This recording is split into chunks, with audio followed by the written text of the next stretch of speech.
Welcome to the smartest people in the room. We are glad that you are here with us, and just by showing up, you are already demonstrating your very own smarts. Today, I am so thrilled to present two absolute rock stars with lengthy and decorated careers in several sectors of the record business. Before we get started, let me take care of some business. First, to the audience, please feel free to introduce yourselves in the chat of the Zoom. The reason we do these webinars is twofold. First, we want to showcase really smart people and the amazing work they do day to day in the music industry. But the second reason is a bit more nuanced. Many of you know that I am a music industry headhunter. I place music executives in roles throughout the industry. So by definition and function, I help people connect with companies. In this series, my goal is to help you make more connections, and I invite you to take full advantage of that opportunity. Specifically, I invite you to engage with the speakers and the other attendees in the chat of the Zoom.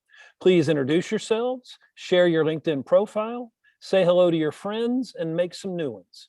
And ask questions of our speakers. We will try to address as many of those as possible along the way. And please make sure your chat is set to address speakers and attendees. I want to thank our sponsors for without their support, we couldn't do what we do. I want to thank First Horizon Bank, Bufkin Baker, Four Roses Bourbon, the Fairlane Hotel, the Tennessee Entertainment Commission, Lightning 100, Tennessee Brew Works, Moo TV, Jive Printing, Project Music, and Cushmaster's brand of CBD products. So let's get down to business. If you've been following this series closely, you've noticed that I've broadcasted my portion from many very notable rooms around the United States. Today, I am thrilled to be in one of the most beautiful live music venues I've ever seen, the United Palace in New York City. The United Palace is a landmark building and the fourth largest theater in Manhattan. It originally opened as the Lowe's 175th Street Theater in 1930. It served as a vaudeville house and deluxe movie theater. Today, it fuses spirituality, the arts, culture, and entertainment. In 1969, when many of the city's grand movie theaters were slated for demolition, the United Palace of Spiritual Arts purchased the building and renamed it the United Palace. The United Palace of Spiritual Arts leadership founded United Palace of Cultural Arts in 2012 as an independent nonprofit arts and cultural organization. Over its first 6 years, UPSA helped reawaken the wonder of the United Palace by bringing back movies, staging dance and musical performances, welcoming neighborhood artists, and partnering with arts nonprofits to provide arts training to local youth. Today, the United Palace of Spiritual Arts is a global spiritual artistry center employing 45 people.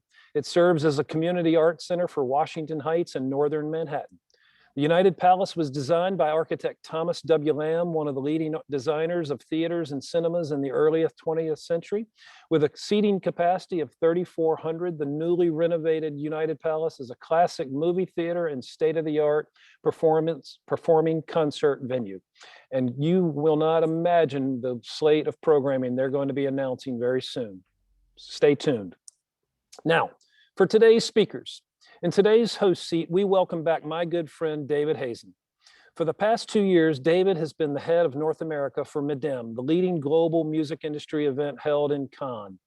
David's previous deep music marketing experience includes senior positions held at The Orchard, Universal Music Group, Wind Up Entertainment, Warner Music Group, MTV Networks, and Putumayo World Music. He's consulted with 20 plus tech brand media event and festival clients, including CID Entertainment, Fest Ticket, and Ottawa Blues Fest, as well as O Cannabis, Grow Up, and Canadian Music Week conferences, where he produced multiple events, panels, and hackathons.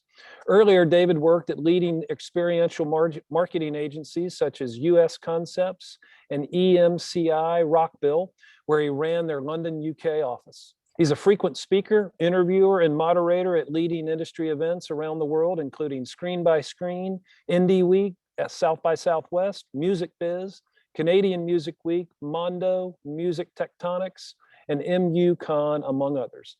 And he's also one of my favorite hosts on this platform. Welcome back, David. Thank you, Tom. And joining David as today's special guest is Larry Mestel.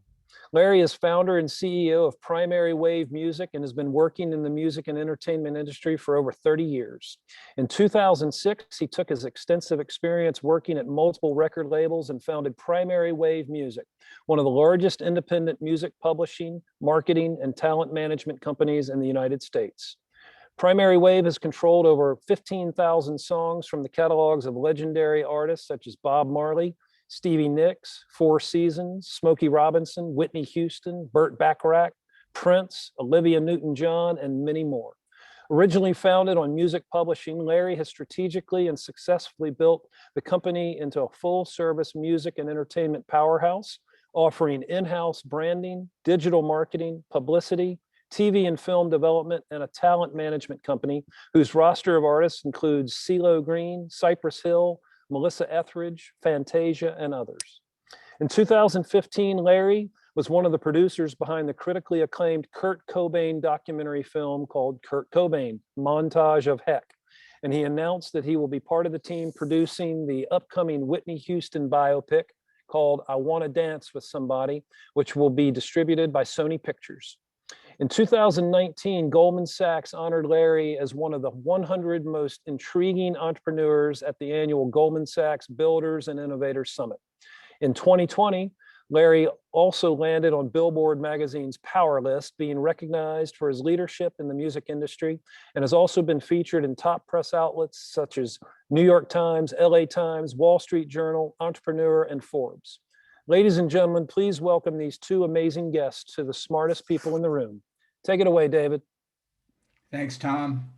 I thought I'd read enough about Primary Wave over the years to understand them, but it's only been within the last few months, having had the chance to talk with Larry and his team a bit, that I realized these guys have really built one of the most radical, disruptive, and successful 21st century music business models.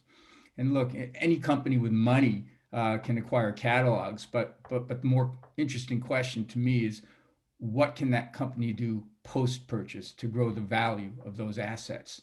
And Primary Wave delivers real value by bringing to the party deep expertise in marketing, digital branding, film and TV development, and film and sync. They're not just an administrator or royalty collector. They haven't just disrupted the publishing business, but perhaps even more impressively, they've pioneered a publishing equivalent of the 360-degree label model, except this is more about building real value than just merely tapping new revenue streams. And Primary Wave don't just acquire rights, they acquire opportunities with potential that they then realize and actually go out and earn by delivering breakthrough, credible marketing and branding campaigns that increase the value of the artist's music and brand. So as Larry's about to explain, rather than seeking outright 100% ownership of songs and catalogs, they actually prefer to buy less than 100% of the rights and royalty streams so that they can develop active partnerships with their writers and artists. And the thinking here presumably being that the combination of engaged, motivated artists with the Primary Wave team of deep house in-house expertise will mean more value and more money for everyone.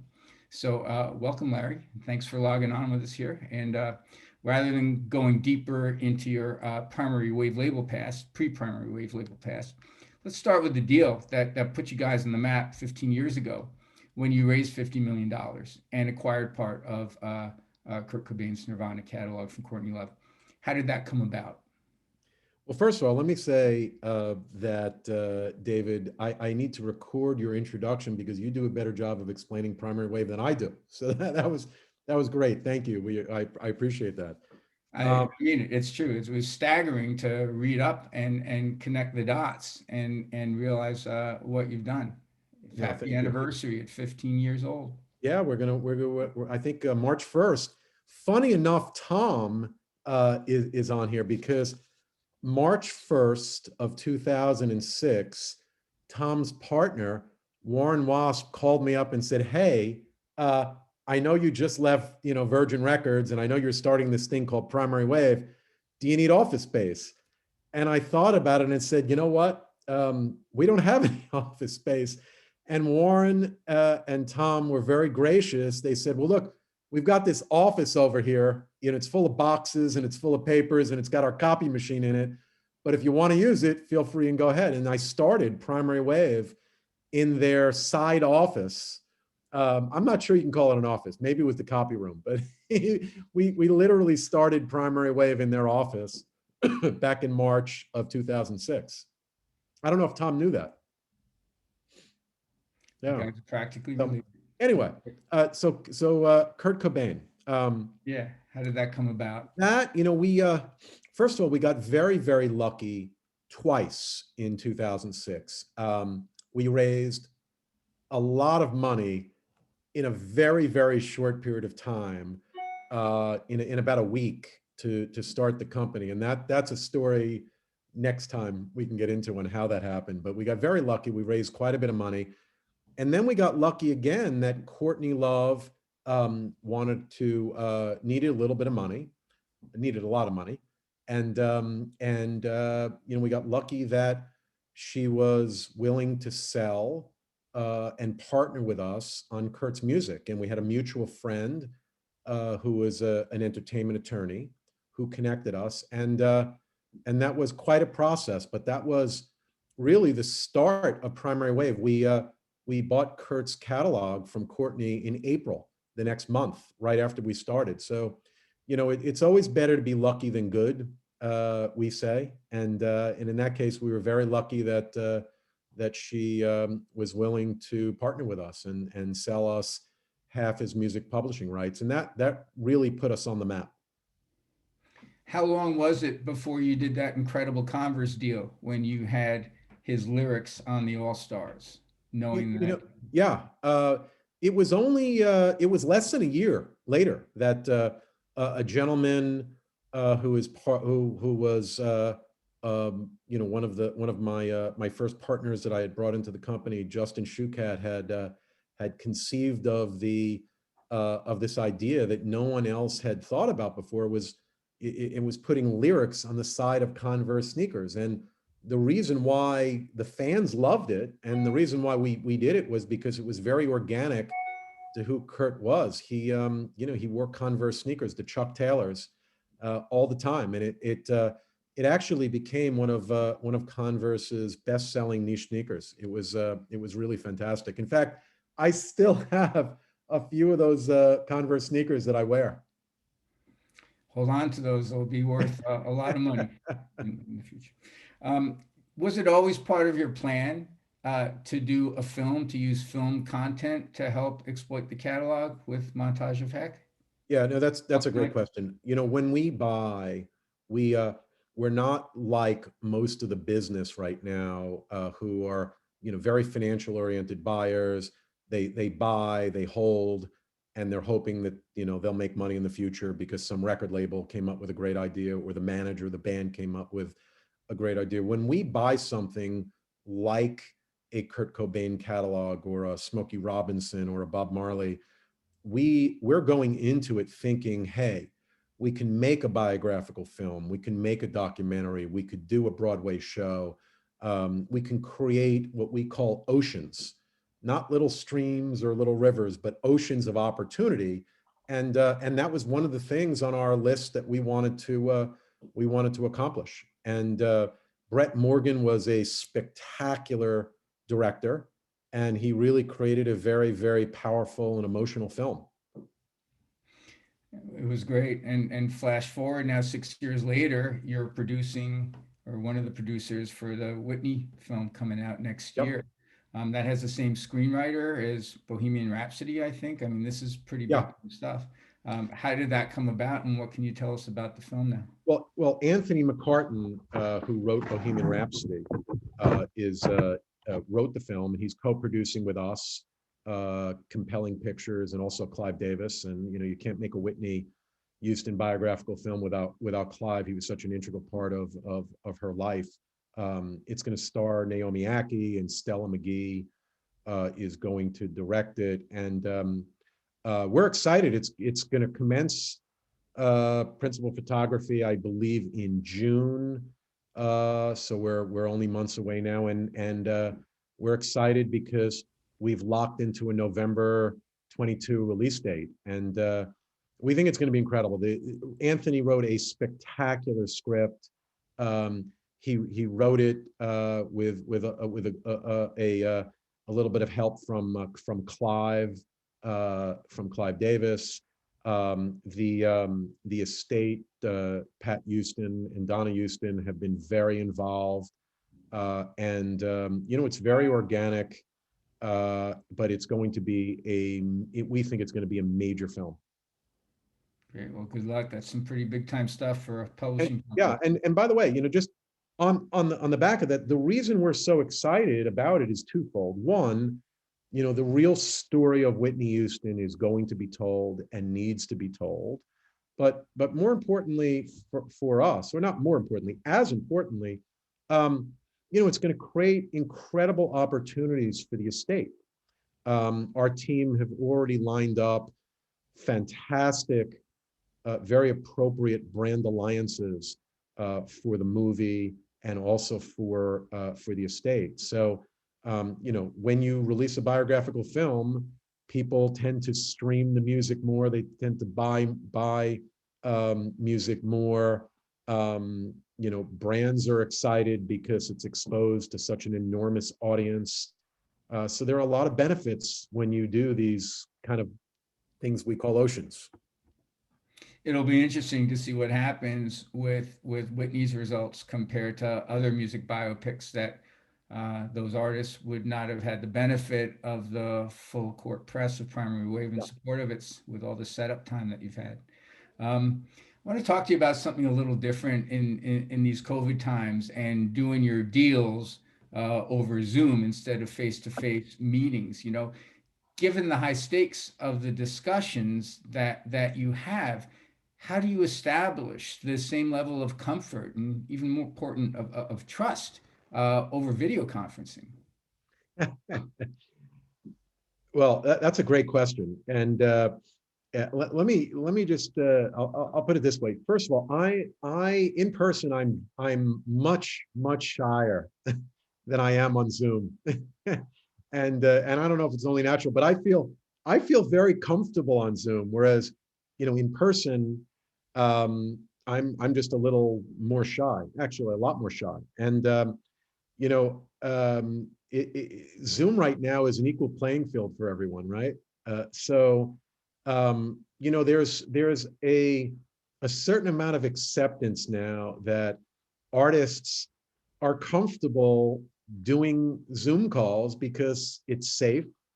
No one has to travel, and you can connect and then move on to what you're doing. You don't have to take an hour drive, to meet somebody, and then an hour drive back. You don't have to get on a plane. So it's a very, I think it's becoming a very natural thing. And the key is to create that personal relationship. It's very hard to create an intimate relationship over video, but it seems like the world and the artistic community we've all really accepted this digital presence. It's a lot more convenient, but you can make the connections that you need, establish the bonds that you need to set to earn the trust that you need to get it. You don't feel, oh, if I could just get in front of this person, could close sooner. It's not like that. No. Well, look, at the end of the day, it's very hard to have a close personal connection unless you're in front of somebody. And this is the next best thing, because, eye contact is so important in trying to make a connection. We couldn't do this over the phone. It's very hard to have that connection. But when you can see someone, see their facial expression, you can make a connection. I mean, it's so much better to do in person. But we've had a spectacular run as a company over the last 12 months. And Zoom has really helped us focus, and we've really not had an issue not being in front of people because everybody's in the same boat, as I said. Yeah, it's an equalizer, but still it'd be tough to imagine closing all those with audio Yeah, only phone calls, I would imagine. yeah, very, very hard. So I wanted to go back to your beginnings and talk about what inspired you. You had the chance to work very early on in your career with some of the all-time great music industry legends, Yep. and I mean, starting with Island, what kind of inspiration might Chris Blackwell have been to you? Well, um, Chris was such a unique record executive. Not just a unique record executive, he was just a unique individual. Um, and the first 11 years of my music career, I worked under Chris's tutelage, and even today, I look back, he taught me more than anyone else that I've met in the music business. He was a huge inspiration. And when I think back, not only an inspiration, but a huge hero. He taught me things that I never, ever would have gotten in a normal environment or a normal label or a normal publisher. He was just different. And he taught me to think globally. Um, he taught me to think in terms of brand marketing, that artists were music first, but artists were brands, and you have to treat the music business like individual brands. He taught me to be flexible in deals. He taught me that everything relates back to the music, but more importantly, he taught me that everything was thinking out of the box. When we did our board meetings, we had board meetings, but the board meetings were on wave runners in the Bahamas or in Jamaica or, wherever he had a house, which seemed like every warm weather place, in the world. We had our meetings on wave runners, jet skis, on a boat, on any place other than in an office building. Um, and that really allowed me to think differently. And I owe all that to Chris. When I first started working for him, I had traveled a little bit, and I was born in Brooklyn, grew up in New Jersey, went to school in Massachusetts, then came back to New York, and that was my little circle right there. But with Chris, he never thought locally. He always thought globally, and that was a real eye opener for me. That's great. Were there any artists who were inspirations to you, but from a business perspective, not from a musical perspective? Well, I think from a personal perspective, Melissa Etheridge, who I met for the first time back in 1989 when I started at Island Records. Melissa you can tell from the moment you met her, she was just a rock star. But no matter how good or bad things were with Melissa back then and today, she always had a smile on her face. And she's been through, we're very close today. We actually manage Melissa and publish Melissa. She's been through tragedy. She's been through personal tragedy, illness, good times, bad times. She is just always a human being with a smile and an amazing disposition. And, if everyone in the world was like Melissa Etheridge, it would be a much nicer world. I mean, she is just an incredible person, and you can't help but learn from her. Sounds like there's a great movie in that story as well, potentially. There may be. What about companies? Are there any companies that you can think of that are inspiring that maybe do Yeah. reasonably well now or back then, even what Primary Wave does so well now in terms of marketing legendary and iconic artists? Yeah. Well, look, I'm going to leave the music business and tell you that, to me, one of the most inspirational companies for me personally is Tesla. Um, I love what Elon Musk does. I love that he has electric cars. I love that he believed that he could, launch a space exploration company. I love he's going to land on Mars, and he will deliver astronauts and people to Mars because he's going to will it to happen. And I think willing things to happen is what makes things special in the world. I actually have 2 Tesla Powerwalls in my house in Vermont because, you know, the product is just incredible. And I love the ideas, and that's very inspirational for me because you know, I see how he wills things to happen, and that's what we try to do at Primary Wave. Well, you're one of the few guys that can legitimately claim to have disrupted an industry, and Elon's disrupted 4. So that's kind of unique and unrivaled. But in terms of music companies, Yeah. like, what do you think of what, I don't know, Rock and Roll Hall of Fame or Little Steven are doing now, or what Rhino Records or even Yeah. Time Life did then? Well, they were all harbingers. You know, I love what Atlantic Records was in the old days. You know, I have always loved the music that came out of Sun Records. You know, Sam Phillips and Shelby Singleton and then John Singleton, and the fact that we were lucky enough to be chosen by John at the end of 2020 to be his partner and to sell us Sun Records and trust us with his with the flag and with the Sun history was really overwhelming for us. You know, we always knew, and I was always a big fan, but we always knew that Sun meant a lot. We're finding more and more as the weeks roll on that you know, Sun was just a special company to so many people. It's a true, fully realized, integrated music industry brand, which is Yeah. pretty rare. I briefly worked myself with CBGB Holdings, and you know, the plan was to have a venue in Vegas, and they ended up with a burger joint in Terminal C at Newark Airport. So I'm assuming when you take that Sun Diner and roll that out, you know, that's going to represent a whole new area and set of accomplishments for you. Well, look, Dave, that's the plan.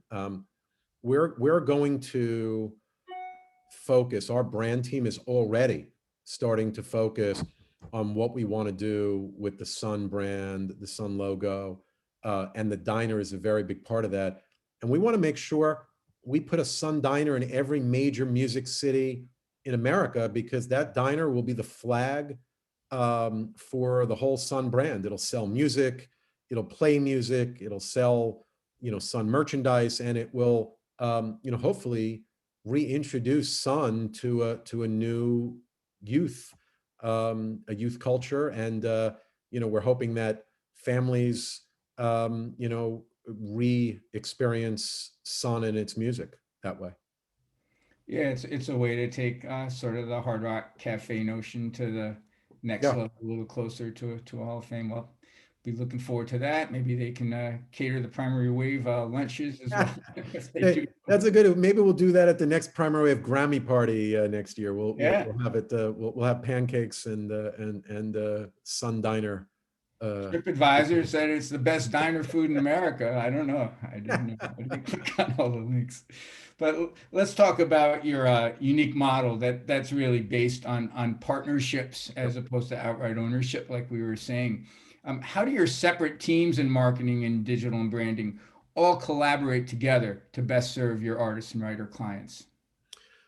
Well, you know, first we start, as you said, with partnership, and that means that we start out every deal and we say to the artist and the artist's advisors, whether it's their lawyer, business manager, et cetera, manager, we want to partner. We don't want to buy 100% of anything. And if all you're willing to do is sell 100%, well, you know, certainly we'll consider it if you're telling us that's the only option, but our preferred option is to buy 50% or 70%. Because we want the artist's participation. The artist is always going to know their music better. The artist is always going to know what they like, what brand alliances they like. And so we like the partnership. We've done that with the Whitney Houston estate, with Burt Bacharach, with Stevie Nicks. Almost all of the big deals that we've done, we've partnered. And I don't get these companies, frankly, that say, oh my God, we're artist friendly, we're writer friendly, we're artist friendly, and they buy out 100% of the rights and they leave the artist with nothing. So they may be friendly, but they're not friendly to the writer or the artist when it comes to partnership. And we just don't understand that. So when we're pitching an artist right from day one, from the first meeting, we have a group in a meeting, and it's our head of marketing, Adam Lohenberg, our head of digital strategy, Rob Dippold, our head of branding, Jeff Strawn, our head of press, Katie Mock, our head of creative, Justin Shukat, all of our and more, and Marty Silverstone, who heads our West Coast and heads Sync for us. They're all in the meeting. And by the way, we don't consider Sync marketing. We consider Sync licensing, right? And it's fantastic when we get a call or another company gets a call and says, hey, we'd like to use your music. I mean, that's phenomenal. Who would turn down somebody ringing and requesting music? But that's not marketing. That may be pitching and it may be licensing, but it's not marketing. Marketing is, putting lyrics on the side of Kurt Cobain's shoes. It's doing lottery tickets for Aerosmith. It's creating a Smokey Robinson holiday. It's doing a Shinola watch deal for Smokey. It's doing an Oakley deal for Bob Marley. It's creating alliances and brand support around the Whitney Houston biographical film. I mean, we have a completely separate marketing team from Sync, right? So it's branding, it's digital, it's marketing and product management, it's press. That's what creates the difference, we believe, between Primary Wave and our competitors. We don't put songs in a drawer and hope somebody else does something. We can't afford to do that because we pay very high prices and we promise artists that we're going to do a good job for them. So doing a good job is not just writing a big check. That's part of it. Doing a good job is taking care of their legacy. And we take that very seriously. The New York Times article on you guys a couple of years ago described when Smokey Robinson went for his first meeting in your offices and you gave him that book and he stopped you halfway through and said, wait a minute, guys, you say you're going to get a holiday named after me? That can't happen. How did you turn that into reality? Well, and that's a true story, by the way. He told my head of marketing and me, he told Adam Lohenberg and I, you guys are full of shit. I mean, that's basically what he said. He goes, you're never going to do this. This is ridiculous. He goes, I'd love it, but it's never going to happen. And so Adam made it a badge of honor. He went out, we created a deal with American Greetings. And the second Sunday now of every October is Father-Daughter Day, Smokey Robinson's Father-Daughter Day. And My Girl is the theme song. So whenever you open the e-cards or anything related to Father-Daughter Day, it plays My Girl. So, we really use that. Adam really used that prodding from Smokey. And, Smokey absolutely loves it for a couple of reasons. The most important reason is when he goes golfing, every weekend, he's the only one on the golf course that has his own holiday. And he loves it. And believe me, he tells everybody about it also. So, great from an artist perspective and an artist relationship perspective, because, when Hallmark says something's a holiday or American Greetings says something's a holiday, it's a holiday. So it's one of those things that we're very happy we delivered for Smokey. It's a great story. I guess artists talking about Primary Wave and what you guys can do for them is your best source of the next batch of customers, because no one can really do and deliver that kind of thing on a regular basis. Shep Gordon, I even saw, said that you were the only guys that he ever worked with that actually added value to his own publishing company. Yeah, no, Shep's a legend. It's an honor for us to work with somebody as incredible as Shep, and you know, we've really delivered some fantastic things for Alice Cooper and Shep. So you know, we're proud of a lot of the things. I can't announce it right now, but we're announcing a very, very big brand deal this week with a major U.S. company with Alice Cooper. So Shep and Alice are even happier this week. That's great. Look forward to hearing about that. Let's talk about content. You recently hired Natalia to head that up. What role do you think content is going to be playing in Primary Wave's future, besides the films that we've already talked about? Yeah, well, look, one thing, you know, going back to some things that Chris Blackwell taught me back in, you know, when I first started working for him, content is everything. You can have an amazing distribution platform, but if you don't have content, you just have an amazing distribution platform. So content is everything. And the reason why we brought in Natalia was, you know, she's so forward thinking. She has such great relationships, and you know, she's such a hard worker. I thought that she was just the perfect partner for us to bring in to create podcasts, to create new Broadway shows, to create opportunities for IP, to create IP that use music. And you know, she's been with us 3 weeks, and my head's already spinning from all the opportunities that she's starting to address. And you know, I couldn't be happier that you know, that she agreed to join the team, because she's going to be a very, very important component to the team moving forward. That's great. Where do you think growth for Primary Wave, and by extension for the industry itself, is going to be coming from the next few years? Well, I think, I mean, to me, it's just so obvious that the expansion of the music business in general, especially for publishers and content owners, is going to come from technology, new entertainment technology, social media, you know, whether it's TikTok or Peloton, or, you know, the next TikTok and the next Peloton, you know, including things like, you know, Facebook and social media outlets. I think that's the future of where the business is going in terms of growth. But I'm also a very, very big believer that the world is getting smaller. Copyright protection is getting better. You know, and I believe that emerging markets are going to be a very big source of income for the industry 5, 6, 7 years down the road. You know, 10 years ago or 15 years ago when we started, you know, nobody thought about China, Russia, India, any of the emerging markets as a significant source of income. And now we see, you know, when you look at your statements, when artists look at their statements and publishers look at where revenue is coming from, there is certainly a trickle of income coming from all these territories. I believe down the road, it's going to be a very big piece of the overall pie. So I think growth is going to be coming from those places we hadn't thought about in the past.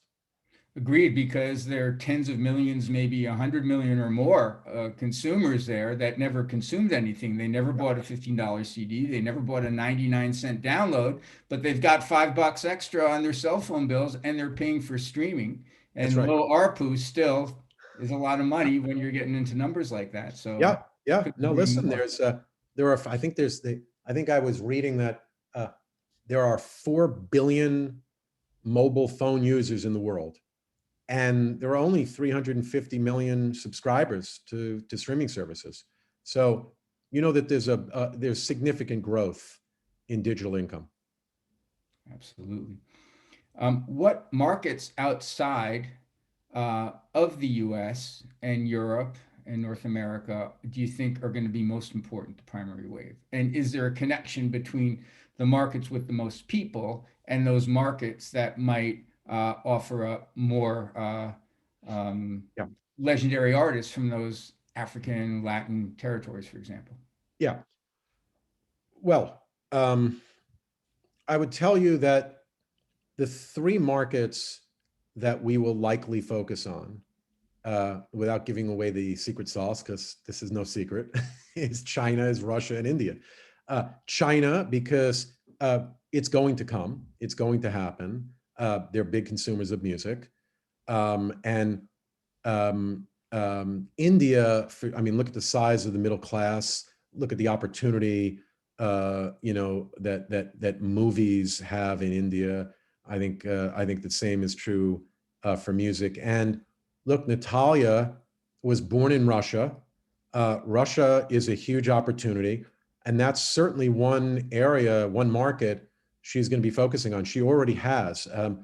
She's already setting up and discussing partnerships and relationships in Russia, and I think it's going to pay off handsomely for the type of music that we have. That's great. How are you splitting your time these days between pursuing your deals and growing your pipeline and managing your team and running your company? How do I split my time? Yeah. How much of your time is running your company with your team? How much is out there? You used to travel a lot. Yeah. I heard you say in an earlier podcast, and now you're staying. Yeah. Well, look, I mean, there has been an enormous amount of suffering in the world that we see every day because of COVID. And as I've said before, I don't want to minimize that at all, because it's absolutely horrible. The tragedy that's going on, and just, socially, all of the issues we've all had to deal with, loss of life, et cetera. So when I say this, I don't want to minimize that, because that's paramount. But we have been very lucky through COVID and as a company, and I think part of the reason why we've been able to achieve as much as we have in the last, call it 12, 14 months, I have, and our team have been very stationary. I haven't been on a plane since last March. And I was on a plane twice a week for 10 years. So, I've gotten reacquainted with my kids, who would prefer I travel. Be teenagers. And my family, in general. And, by being stationary and by having, 10 or 12 Zoom calls a day, it's been very efficient to do business. And given given the music we have, the Bob Marleys, Smokies, Burt Bacharachs, Boston, Whitney, et cetera, those artists have done very well because it's comfort music, and they've done very well from a streaming perspective. They've also done very well from a sync perspective, where, sync in general took a little bit of a hit because production was down. Our songs really did not. So, it's been much easier to focus on business when you don't have to travel, when you don't have to jump from meeting to meeting. And in terms of splitting time, I have to say that my team, our team, has stepped up enormously during COVID online. I mean, our department heads have made sure that our staff have interesting ways to be connected. We have continued to do our weekly staff meetings. Every department has meetings that they've continued to do. And it's actually been, for me, an eye-opener, because, one, our staff have not needed the same type of oversight during this period it may have been when we were all in different areas of the globe, because when you're doing Zoom and you're connected digitally, you're literally in one place. So it's been a lot easier to manage the company during COVID, and it's also been an eye-opener to be able to work remotely.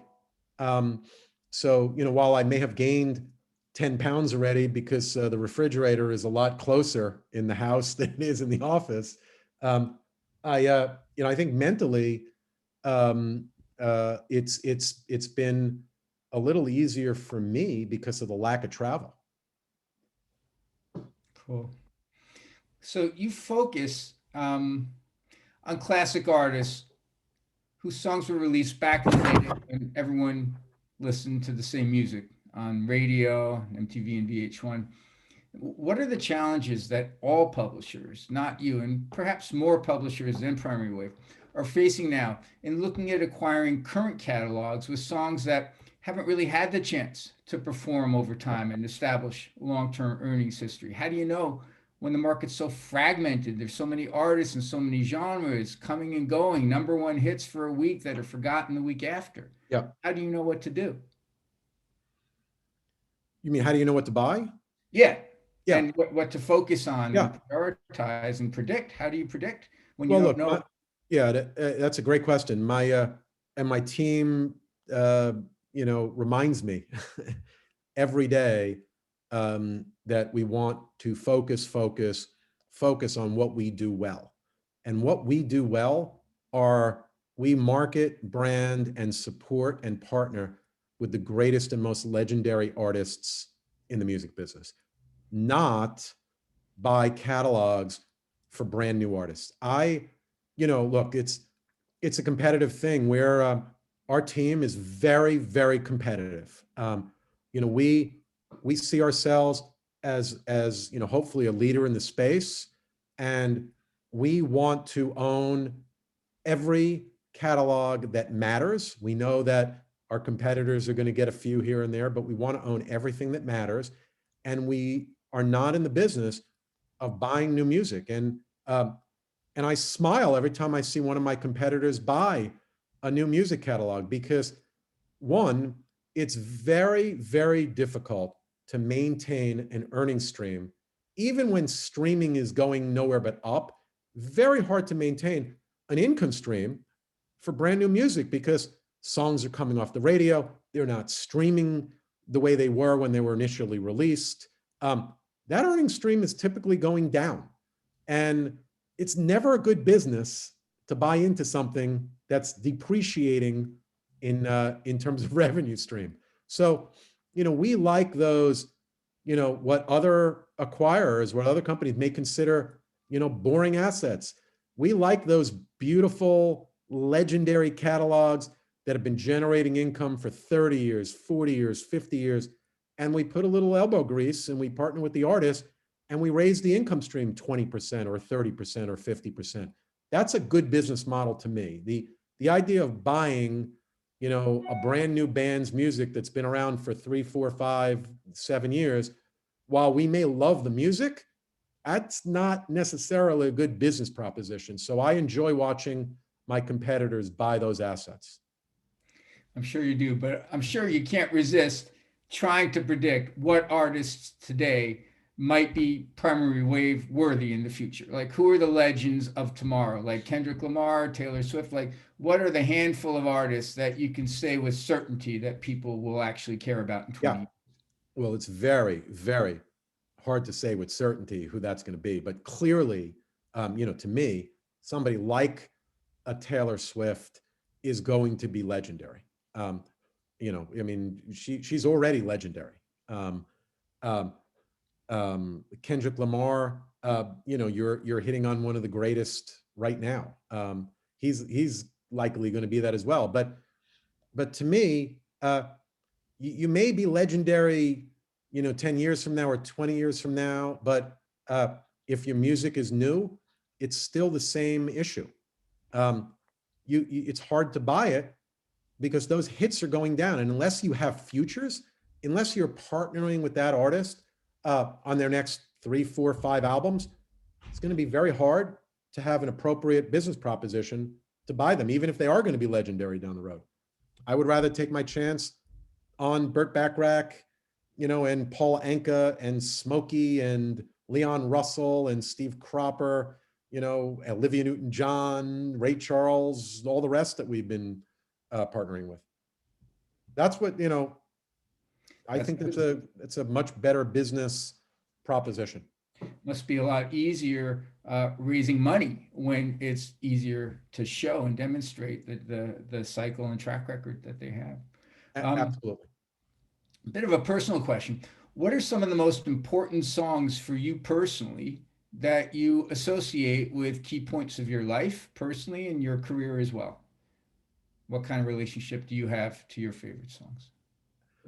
Well, that's a great question. I mean, I could tell you, a few.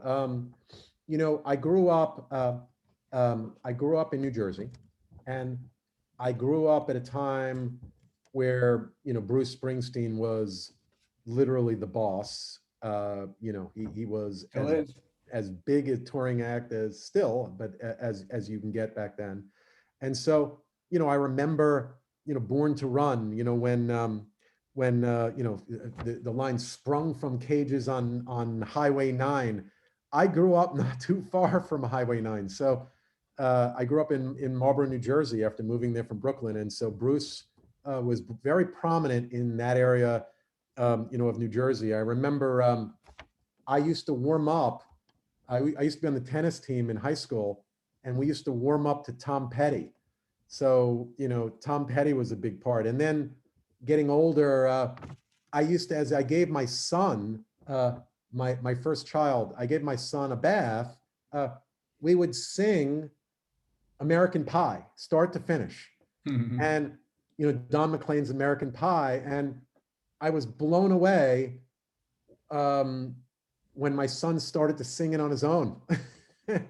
And he, you know, start to finish, what is that, a 9-minute song? He made it start to finish. And so, you know, American Pie was a big part of that, you know, of being a father early on. And then, you know, I have to say that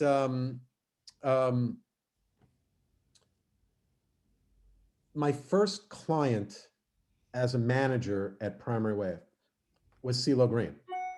And still to this day, when I'm at an event, I mean, regardless whether it's a birthday party or a wedding or, you know, could be anything, could be in a restaurant.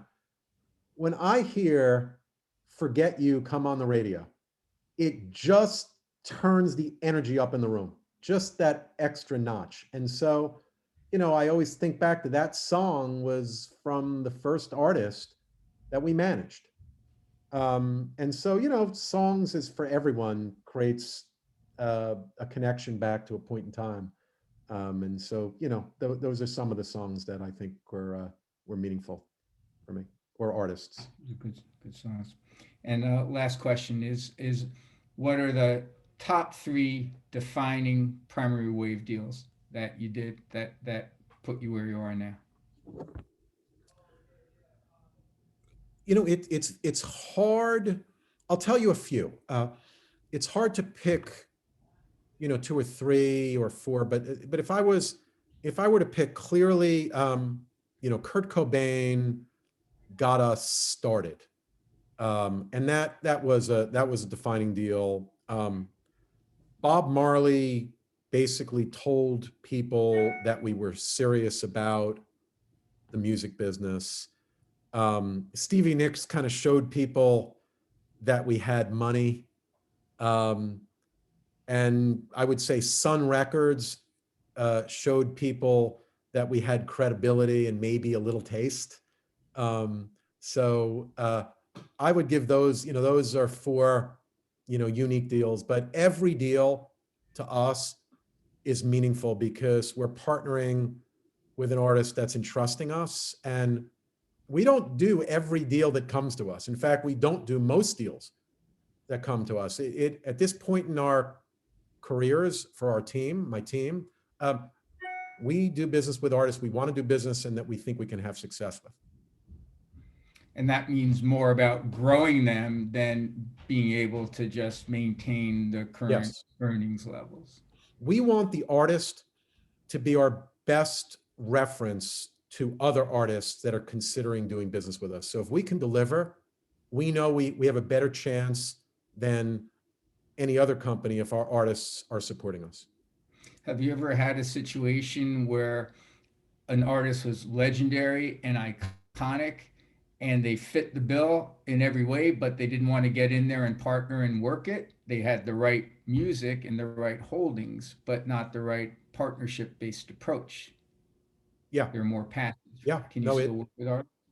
it absolutely happens.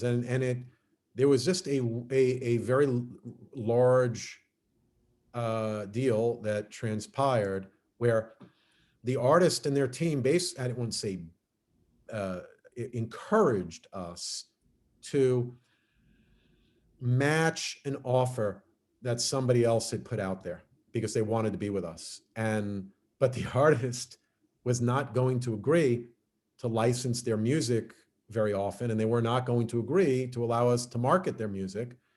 And so I said, look, we'd love to do this, but how are we going to deliver for for our team, our company, our partners? How are we going to deliver if you're not going to allow us, or deliver for you if you're not going to allow us to market? And they just were not into the concept of marketing, so we passed.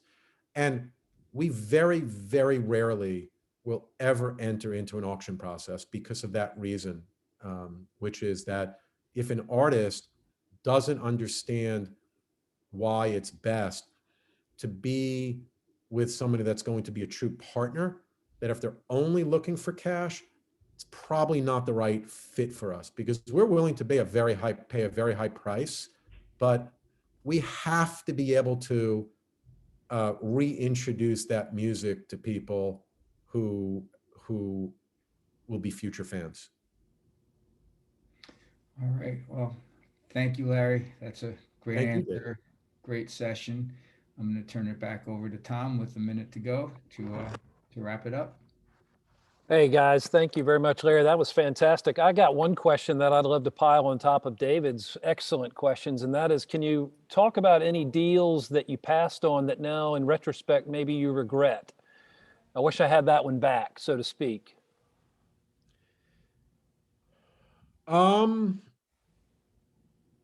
You know, historically, I'll quickly tell you a story. Lieber and Stoller. Jerry Lieber, Mike Stoller. This was probably over 10 years ago. And I had offered a high price. And then one of the few there was a it was a two horse race for this catalog. And I knew the other company, which was a major, couldn't afford to lose it. And the other company came in and offered over our price, which was a ridiculous price.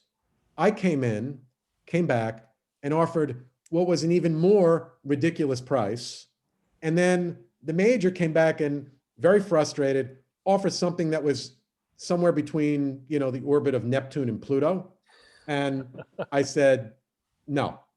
And even though they got a much, much bigger offer in the end, Mike Stoller in particular was really torn between taking that offer and taking our offer, which was a lower offer. And ultimately, the families decided they would take the higher offer. And I look back at it and I say, you know what? They may have been the greatest writing duo in American history for music, but it would have been great to have that catalog and work those songs because they were just so good. But at some point in time, you have to make a decision and live with it. But that's probably one that I regret not getting. That's brilliant. Thank you very much for sharing that. It's kind of reminiscent of the old name that tune. Eventually, you got to let somebody name it in 1 second. Okay, you win. Well, listen, Larry and David, this has been awesome. And I really appreciate both of you for doing this. Larry, the commentary in the chat here is just incredible. You are such an inspiration to music executives around the world. And so thank you for being you. Thank you for being awesome and really being just humble and unassuming. This has been remarkable to see what you're like up close. So thank you. Oh, thanks, Tom. But I have to say, it's, you know, we're only as good, and it's true, we're only as good as our team, and I have a spectacular team. So it's really, they make the company look good. I just get to, you know, talk to David every now and then. Well, you shared the stage with that great team. You named almost every one of the key players by name earlier, and Natalia is a rock star. So congratulations on landing her. Oh, thank you. David, and again, masterful job on the interview. I appreciate you and your great work too. To the audience, thanks for your time and attention. We continue to do these things every Tuesday and Thursday, including next Tuesday. I'll go back to Nashville and bring back my great friend Bart Herbison, who's the head of the NSAI. And Bart is going to lead us through an incredible journey with the Love Junkies, which are a trio of songwriting royalty who have written some of the biggest hits. In fact, there's some catalog for you, Larry, Yeah. including Girl Crush, and they may even perform Girl Crush live on the webinar. So tune in.